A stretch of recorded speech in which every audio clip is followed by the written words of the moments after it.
I'll be reading the chapter Where I Lived and What I Lived For from Walden by Henry David Thoreau.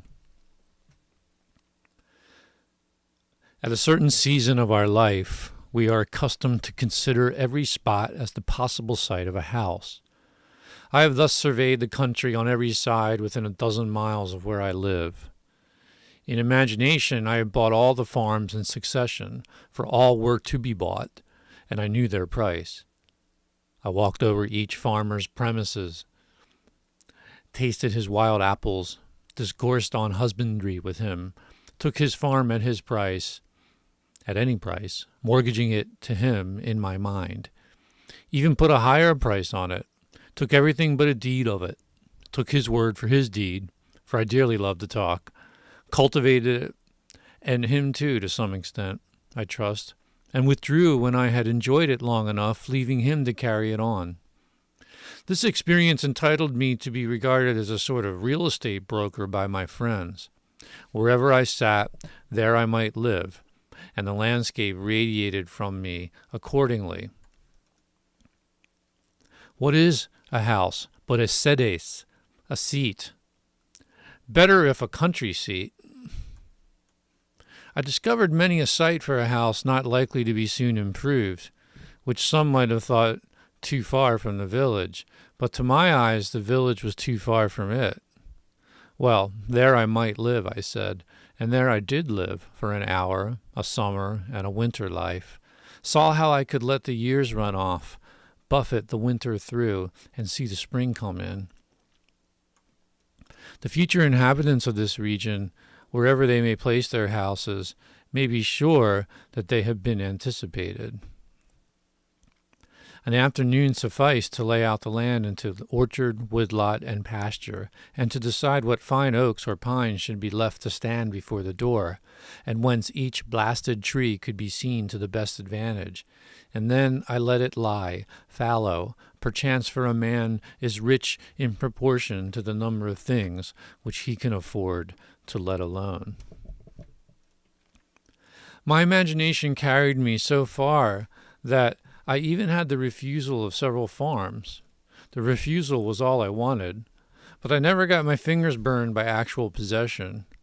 The nearest that I came to actual possession was when I bought the Halliwell place and had begun to sort my seeds and collected materials with which to make a wheelbarrow to carry it on or off with. But before the owner gave me a deed of it, his wife, every man has such a wife, changed her mind and wished to keep it, and he offered me $10 to release him. Now, to speak the truth, I had but 10 cents in the world, and it surpassed my arithmetic to tell if I was that man who had 10 cents, or who had a farm, or $10, or altogether. However, I let him keep the $10, and the farm too, for I had carried it far enough. Or rather, to be generous, I sold him the farm for just what I gave for it, and as he was not a rich man, made him a present of $10, and still had my 10 cents and seeds and materials for a wheelbarrow left. I found thus that I had been a rich man without any damage to my poverty, but I retained the landscape, and I have since annually carried off what it yielded without a wheelbarrow. With respects to landscapes, I am monarch of all I survey. My right there is none to dispute. I have frequently seen a poet withdraw, having enjoyed the most valuable part of a farm, while the crusty farmer supposed that he had got a few wild apples only. Why, the owner does not know if for many years when a poet has put his farm in rhyme, the most admirable kind of invisible fence, has fairly impounded it, milked it, skimmed it, and got all the cream, and left the farmer only the skimmed milk. The real attractions of the Halliwell farm to me were its complete retirement, being about 2 miles from the village, half a mile from the nearest neighbor, and separated from the highway by a broad field. Its bounding on the river, which the owner said protected it by its fogs from frost in the spring, though that was nothing to me. The gray color and ruinous state of the house and barn, and the dilapidated fences, which put such an interval between me and the last occupant, The hollow and lichen-covered apple trees, gnawed by rabbits, showing what kind of neighbors I should have. But above all, the recollection I had of it from my earliest voyages up the river, when the house was concealed behind a dense grove of red maples, through which I heard the house dog bark. I was in haste to buy it. Before the proprietor finished getting out some rocks, cutting down the hollow apple trees, and grubbing up some young birches which had sprung up in the pasture, or, in short, had made any more of his improvements. To enjoy these advantages, I was ready to carry it on, like Atlas, to take the world on my shoulders.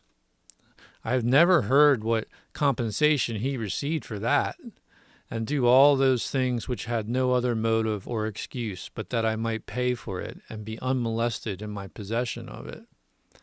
For I knew all the while that it would yield the most abundant crop of the kind I wanted, if I could only afford to let it alone.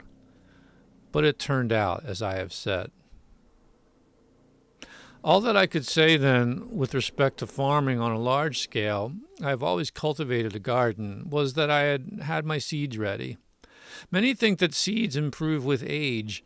I have no doubt that time discriminates between the good and the bad, and when at last I shall plant, I shall be less likely to be disappointed. But I would say to my fellows, once for all, as long as possible, live free and uncommitted. It makes but little difference whether you are committed to a farm or the county jail. Old Cato, whose De Re Rustica is my cultivator, says, and the only translation I have seen makes sheer nonsense of the passage, "When you think of getting a farm, turn it thus in your mind, not to buy greedily, nor spare your pains to look at it, and do not think it enough to go round it once.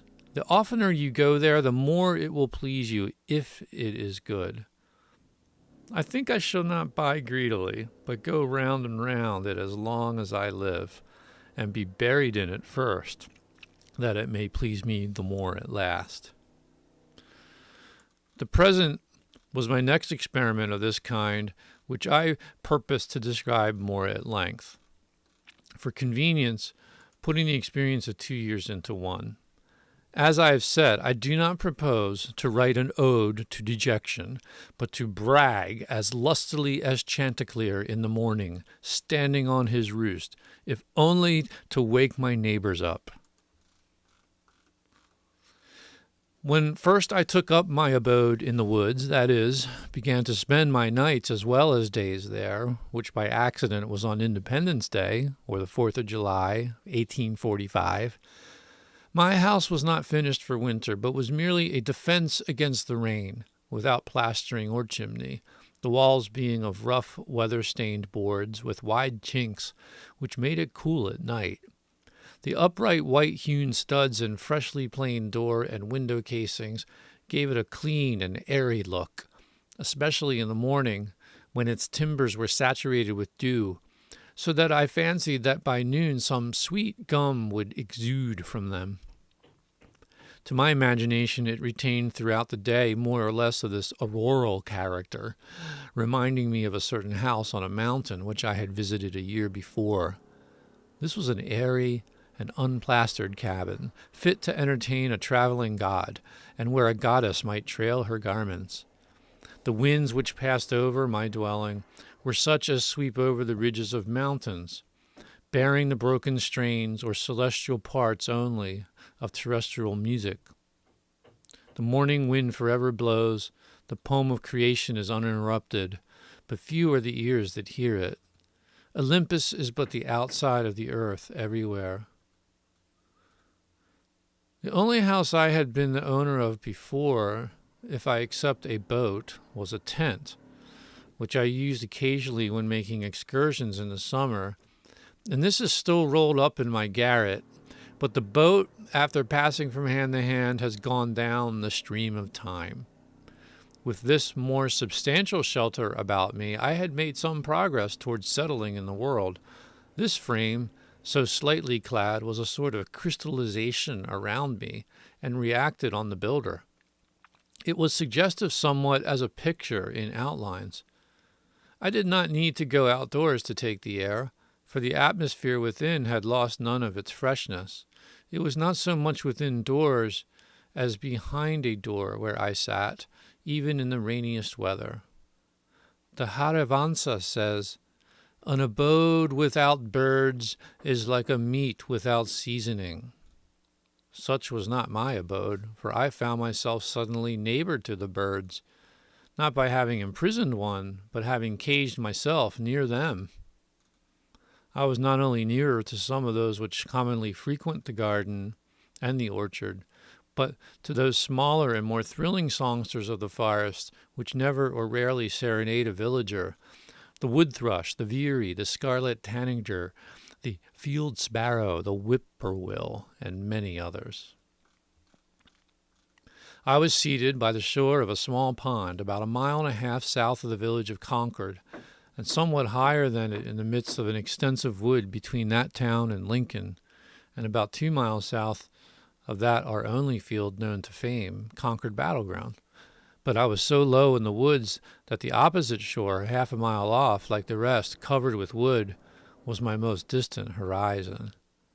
For the first week, whenever I looked out on the pond, it impressed me like a tarn high up on the side of a mountain, its bottom far above the surface of other lakes, and as the sun rose, I saw it throwing off its nightly clothing of mist, and here and there, by degrees, its soft ripples or its smooth reflecting surface was revealed, while the mists, like ghosts, were stealthily withdrawing in every direction into the woods, as at the breaking up of some nocturnal conventicle. The very dew seemed to hang upon the trees later into the day than usual, as on the sides of mountains. This small lake was of most value as a neighbor in the intervals of a gentle rainstorm in August, when both air and water being perfectly still, but the sky overcast, mid-afternoon had all the serenity of evening, and the wood thrush sang around, and was heard from shore to shore. A lake like this is never smoother than at such a time, and the clear portion of the air above it being shallow and darkened by clouds, the water full of light and reflections becomes a lower heaven itself, so much the more important. From a hilltop nearby, where the wood had been recently cut off, there was a pleasing vista southward across the pond through a wide indentation in the hills which formed the shore there, where their opposite sides sloping toward each other suggested a stream flowing out in that direction through a wooded valley, but stream there was none. That way I looked between and over the near green hills to some distant and higher ones in the horizon, tinged with blue. Indeed, by standing on tiptoe, I could catch a glimpse of some of the peaks of the still bluer and more distant mountain ranges in the northwest, those true blue coins from heaven's own mint, and also of some portion of the village. But in other directions, even from this point, I could not see over or beyond the woods which surrounded me. It is well to have some water in your neighborhood to give buoyancy to and float the earth. One value even of the smallest well is that when you look into it, you see that earth is not continent but insular. This is as important as that it keeps butter cool. When I looked across the pond from this peak toward the Sudbury meadows, which in time of flood I distinguished elevated perhaps by a mirage in their seething valley, like a coin in a basin, all the earth beyond the pond appeared like a thin crust, insulated and floated even by this small sheet of interverting water. And I was reminded that this on which I dwelt was but dry land. Though the view from my door was still more contracted, I did not feel crowded or confined in the least. There was pasture enough for my imagination. The low shrub oak plateau to which the opposite shore arose stretched away toward the prairies of the west and the steppes of Tartary, affording ample room for all the roving families of men. There are none happy in the world but beings who enjoy freely a vast horizon, said Damodara, when his herds required new and larger pastures.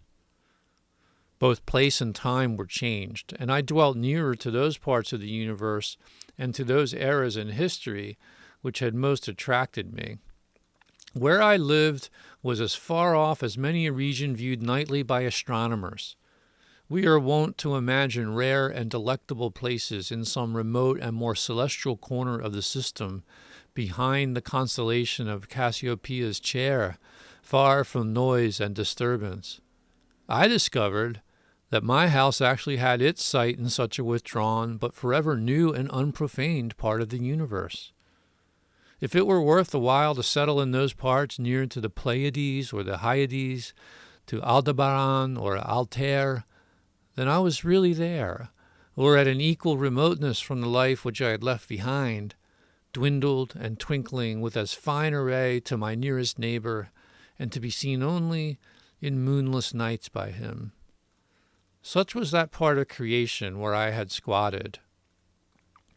There was a shepherd that did live, and held his thoughts as high as were the mounts whereon his flocks did hourly feed him by. What should we think of the shepherd's life if his flocks always wandered to higher pastures than his thoughts? Every morning was a cheerful invitation to make my life of equal simplicity, and I may say innocence, with nature herself. I have been as sincere a worshipper of Aurora as the Greeks. I got up early and bathed in the pond. That was a religious exercise, and one of the best things which I did. They say that characters were engraven on the bathing tub of King Ching-thang to this effect: renew thyself completely each day. Do it again and forever again. I can understand that. Morning brings back the heroic ages. I was as much affected by the faint hum of a mosquito making its invisible and unimaginable tour through my apartment at earliest dawn, when I was sitting with door and windows open, as I could be by any trumpet that ever sang of fame. It was Homer's Requiem, itself an Iliad and Odyssey in the air, singing its own wrath and wanderings. There was something cosmical about it, a standing advertisement, till forbidden, of the everlasting vigor and fertility of the world. The morning, which is the most memorable season of the day, is the awakening hour. Then there is least somnolence in us, and for an hour at least some part of us awakes, which slumbers all the rest of the day and night. Little is to be expected of that day, if it can be called a day, to which we are not awakened by our genius, but by the mechanical nudgings of some servitor, are not awakened by our own newly acquired force and aspirations from within, accompanied by the undulations of celestial music, instead of factory bells, and a fragrance filling the air, to a higher life than we fell asleep from, and thus the darkness bear its fruit, and prove itself to be good no less than the light. That man who does not believe that each day contains an earlier, more sacred and auroral hour than he has yet profaned, has despaired of life, and is pursuing a descending and darkening way. After a partial cessation of his sensuous life, the soul of man, or its organs rather, are reinvigorated each day, and his genius tries again what noble life it can make. All memorable events, I should say, transpire in morning time and in a morning atmosphere. The Vedas say, all intelligences awake with the morning. Poetry and art and the fairest and most memorable of the actions of men date from such an hour. All poets and heroes, like Memnon, are the children of Aurora and emit their music at sunrise. To him whose elastic and vigorous thought keeps pace with the sun, the day is a perpetual morning. It matters not what the clocks say or the attitudes and labors of men. Morning is when I am awake, and there is a dawn in me. Moral reform is the effort to throw off sleep. Why is it that men give so poor an account of their day if they have not been slumbering? They are not such poor calculators. If they had not been overcome with drowsiness, they would have performed something. The millions are awake enough for physical labor, but only 1 in a million is awake enough for effective intellectual exertion. Only 1 in 100 millions to a poetic or divine life. To be awake is to be alive. I've never yet met a man who was quite awake. How could I have looked him in the face? We must learn to reawaken and keep ourselves awake, not by mechanical aids, but by an infinite expectation of the dawn, which does not forsake us in our soundest sleep. I know of no more encouraging fact than the unquestionable ability of man to elevate his life by a conscious endeavor. It is something to be able to paint a particular picture or to carve a statue, and so to make a few objects beautiful. But it is far more glorious to carve and paint the very atmosphere and medium through which we look, which morally we can do.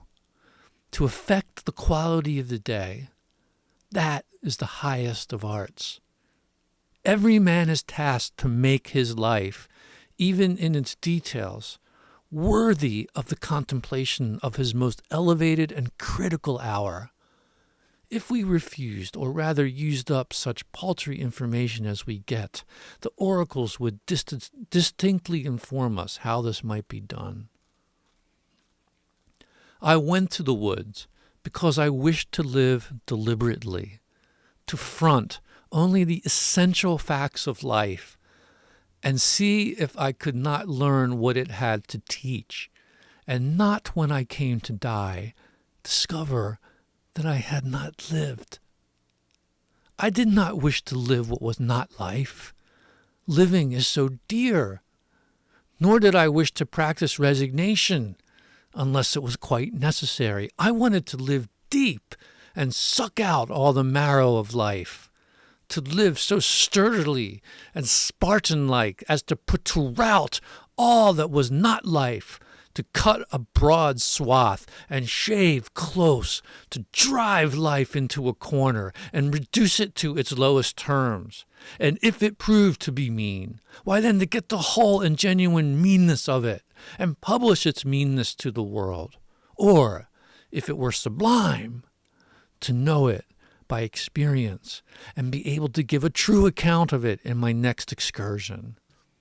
For most men, it appears to me, are in a strange uncertainty about it, whether it is of the devil or of God, and have somewhat hastily concluded that it is the chief end of man here to glorify God and enjoy him forever. Still, we live meanly, like ants. Though the fable tells us that we were long ago changed into men, like pygmies we fight with cranes. It is error upon error, and clout upon clout, and our best virtue has for its occasion a superfluous and inevitable wretchedness. Our life is frittered away by detail. An honest man has hardly need to count more than his 10 fingers, or in extreme cases he may add his 10 toes, and lump the rest. Simplicity, simplicity, simplicity. I say, let your affairs be as 2 or 3, and not 100 or 1,000.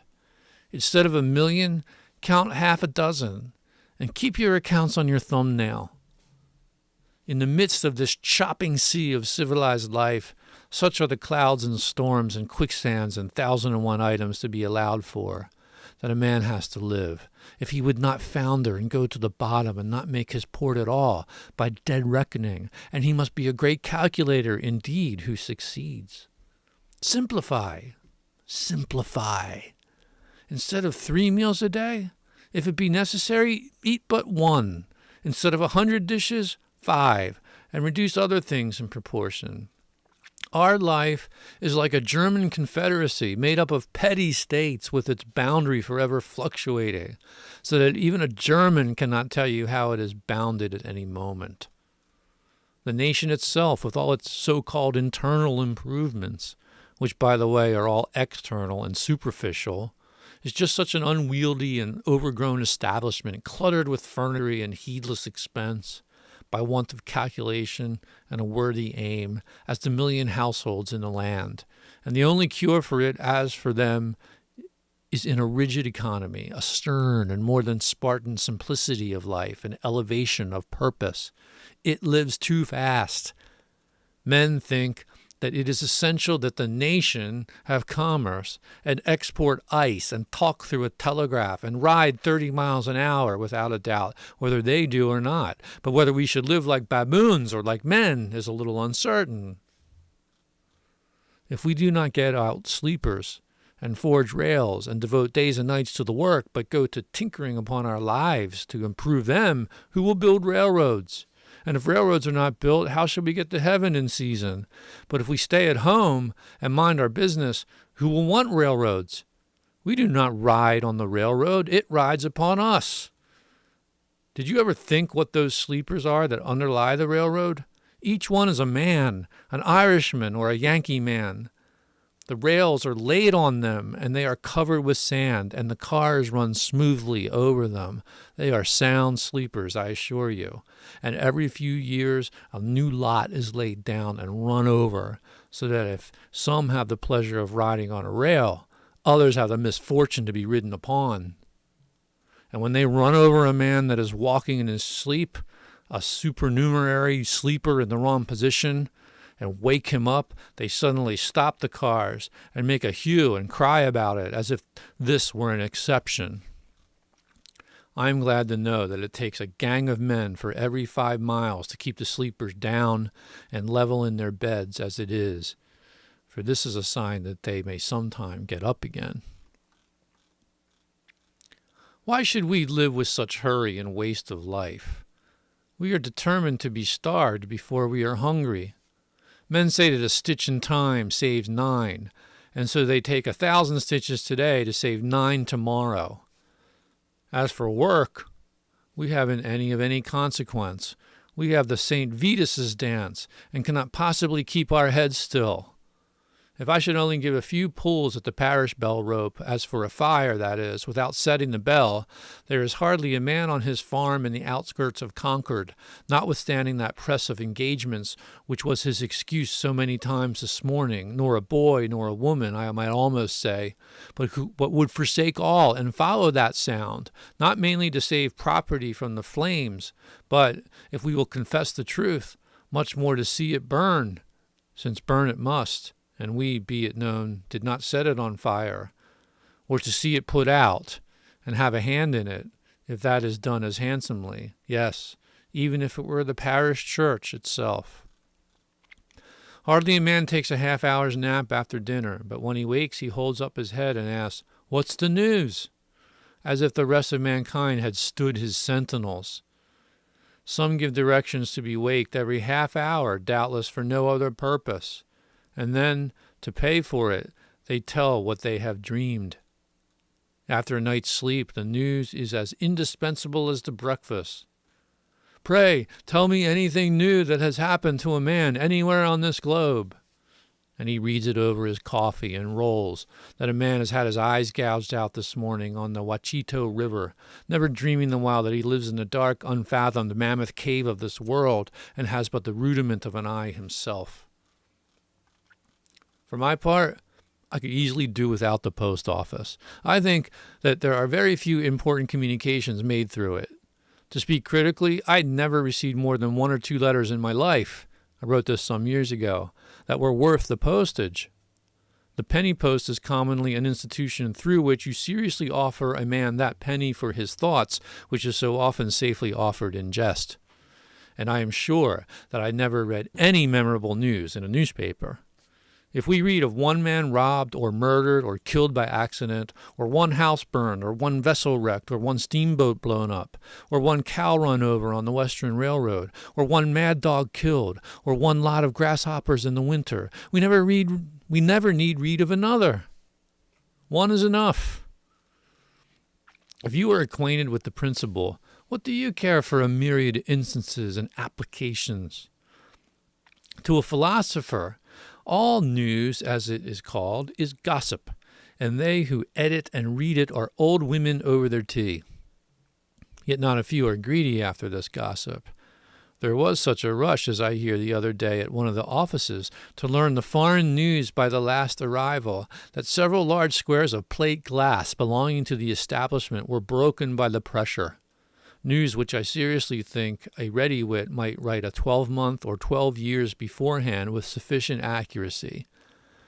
As for Spain, for instance, if you know how to throw in Don Carlos and the Infanta and Don Pedro and Seville and Granada from time to time in the right proportions, they may have changed the names a little since I saw the papers, and serve up a bullfight when other entertainments fail. It will be true to the letter, and give us as good an idea of the exact state or ruin of things in Spain as the most succinct and lucid reports under this head in the newspapers.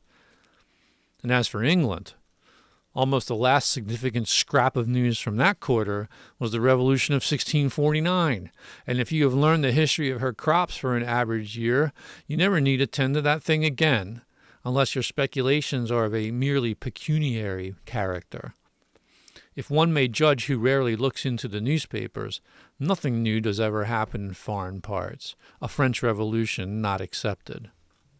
What news? How much more important to know what that is which was never old. Kyo He-yu, great dignitary of the state of Wei, sent a man to Kong-tsu to know his news. Kong-tsu caused the messenger to be seated near him and questioned him in these terms. "What is your master doing?" The messenger answered with respect, "My master desires to diminish the number of his faults, but he cannot come to the end of them." The messenger being gone, the philosopher remarked, "What a worthy messenger! What a worthy messenger!" The preacher, instead of vexing the ears of drowsy farmers on their day of rest at the end of the week, for Sunday is the fit conclusion of an ill-spent week and not the fresh and brave beginning of a new one, with this one other draggle-tail of a sermon, should shout with thundering voice, "Pause! Avast! Why so seeming fast, but deadly slow?" Shams and delusions are esteemed for soundest truths, while reality is fabulous. If men would steadily observe realities only and not allow themselves to be deluded, life, to compare it with such things as we know, would be like a fairy tale and the Arabian Nights entertainments. If we respected only what is inevitable and has a right to be, music and poetry would resound along the streets. When we are unhurried and wise, we perceive that only great and worthy things have any permanent and absolute existence, that petty fears and petty pleasures are but the shadow of the reality. This is always exhilarating and sublime. By closing the eyes and slumbering and consenting to be deceived by shows, men establish and confirm their daily life of routine and habit everywhere, which still is built on purely illusory foundations. Children who play life discern its true law and relations more clearly than men who fail to live it worthily, but who think that they are wiser by experience, that is, by failure. I have read in a Hindu book that there was a king's son who, being expelled in infancy from his native city, was brought up by a forester, and growing up to maturity in that state, imagined himself to belong to the barbarous race with which he lived. One of his father's ministers, having discovered him, revealed to him what he was, and the misconception of his character was removed, and he knew himself to be a prince. So soul, continues the Hindu philosopher, from the circumstances in which it is placed, mistakes its own character until the truth is revealed to it by some holy teacher, and then it knows itself to be Brahma. I perceive that we inhabitants of New England live this mean life that we do because our vision does not penetrate the surface of things. We think that that is which appears to be. If a man should walk through this town and see only the reality, where, think you, would the mill dam go to? If he should give us an account of the realities he beheld there, we should not recognize the place in his description, Look at a meeting house, or a courthouse, or a jail, or a shop, or a dwelling house, and say what that thing really is before a true gaze, and they would all go to pieces in your account of them. Men esteem truth remote in the outskirts of the system, behind the farthest star, before Adam and after the last man. In eternity there is indeed something true and sublime, but all these times and places and occasions are now and here. God himself culminates in the present moment and will never be more divine in the lapse of all the ages. And we are enabled to apprehend at all what is sublime and noble only by the perpetual instilling and drenching of the reality that surrounds us. The universe constantly and obediently answers to our conceptions. Whether we travel fast or slow, the track is laid for us. Let us spend our lives in conceiving then. The poet or the artist never yet had so fair and noble a design, but some of his posterity at least could accomplish it. Let us spend one day as deliberately as nature, and not be thrown off the track by every nutshell and mosquito's wing that falls on the rails. Let us rise early and fast, or break fast, gently and without perturbation. Let company come and let company go. Let the bells ring and the children cry, determined to make a day of it. Why should we knock under and go with the stream? Let us not be upset and overwhelmed in that terrible rapid and whirlpool called a dinner, situated in the meridian shallows. Weather this danger and you are safe, for the rest of the way is downhill. With unrelaxed nerves, with morning vigor, sail by it, looking another way, tied to the mast like Ulysses. If the engine whistles, let it whistle till it is hoarse for its pains. If the bell rings, why should we run? We will consider what kind of music they are like. Let us settle ourselves and work and wedge our feet downward through the mud and slush of opinion and prejudice and tradition and delusion and appearance. That alluvion which covers the globe through Paris and London, through New York and Boston and Concord, through church and state, through poetry and philosophy and religion, till we come to a hard bottom and rocks in place which we can call reality, and say, this is, and no mistake, and then begin having a point d'appui below freshet and frost and fire, a place where you might found a wall or a state or set a lamppost safely, or perhaps a gauge, not a nilometer, but a realometer, that future ages might know how deep a freshet of shams and appearances had gathered from time to time. If you stand right fronting and face to face to a fact, you will see the sun glimmer on both its surfaces, as if it were a scimitar, and feel its sweet edge dividing you through the heart and marrow, and so you will happily conclude your mortal career. Be it life or death, we crave only reality. If we are really dying, let us hear the rattle in our throats and feel cold in the extremities. If we are alive, let us go about our business. Time is but the stream I go a-fishing in. I drink at it, but while I drink, I see the sandy bottom and detect how shallow it is. Its thin current slides away, but eternity remains. I would drink deeper, fish in the sky, whose bottom is pebbly with stars. I cannot count one. I know not the first letter of the alphabet. I have always been regretting that I was not as wise as the day I was born. The intellect is a cleaver. It discerns and rifts its way into the secret of things. I do not wish to be any more busy with my hands than is necessary. My head is hands and feet.